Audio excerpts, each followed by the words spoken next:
குமரா போற்றி போற்றி. நாம் சனிப்பெயர்ச்சி பலன்களை பார்த்து கொண்டிருக்கிறோம். அந்த வரிசையில் ரிஷபராசிக்கான சனிப்பெயர்ச்சி பலன்களை பார்க்கலாம். ரிஷபராசி நேயர்களுக்கு சனிப்பெயர்ச்சி மாபெரும் ராஜ யோக பலன்களை வழங்கப் போகிறது. உங்கள் ராசிக்கு 9 மற்றும் 10ஆம் இடங்களுக்கு அதிபதியான தர்ம கர்மாதிபதி சனி இப்பொழுது 11ஆம் இடமான லாபஸ்தானத்திற்கு இடம்பெறுகிறார். இது ஜோதிட ரீதியாக லாபச்சனி என்று போற்றப்படுகிறது. கடந்த காலங்களில் நீங்கள் அனுபவித்த போராட்டங்கள், தடைகள் மற்றும் குழப்பங்கள் அனைத்தும் பணிபோல் விலகி தொட்ட காரியங்கள் அனைத்தும் தொடங்கும் பொற்காலம் இது. சனியின் சஞ்சாரம் லாபஸ்தானத்தில் அமையும் போது உங்களின் தன்னம்பிக்கையும் தைரியமும் முன்னெப்போதும் இல்லாத அளவுக்கு உயரும்.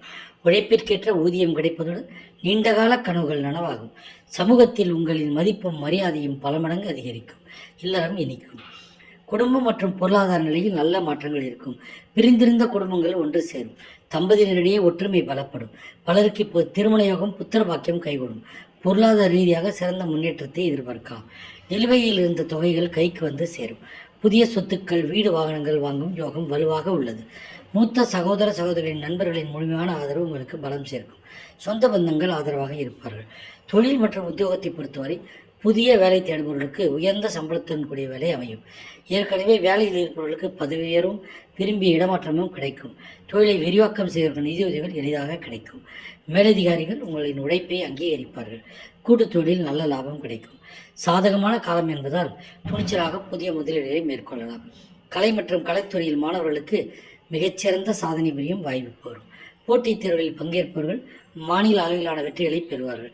உயர்கல்விக்காக நீங்கள் எடுத்த முயற்சிகள் அனைத்தும் வெற்றியடையும். சனிக்கிழமைகளில் உடல் ஊனமுற்றோருக்கு உணவு வழங்குவதும் அவர்களுக்கு தேவையான உதவிகளை செய்வதும் சனி பகவானின் அருளை பெற்றுத்தரும். சனிக்கிழமைகளில் சிவபெருமான் சன்னிதியில் எல் தீபம் அல்லது நல்லெண்ணெய் தீபம் ஏற்றி வழிபடுவது சிறந்தது. அதிக தன்னம்பிக்கையால் ஏற்படும் தவறுகளை தவிர்க்க வேண்டும். பெரியோர்களின் ஆலோசனையை கேட்டு நடப்பது உங்கள் வெற்றிகளை நிரந்தரமாக்கும். அகத்திக்கீரை அல்லது வல்லமணந்த அரிசியை பசுக்களுக்கு வழங்குவது மங்களமான பலன்களை தரும். வாழ்க வளமுடன். ஓம் சிவாய நமச்சிவாய.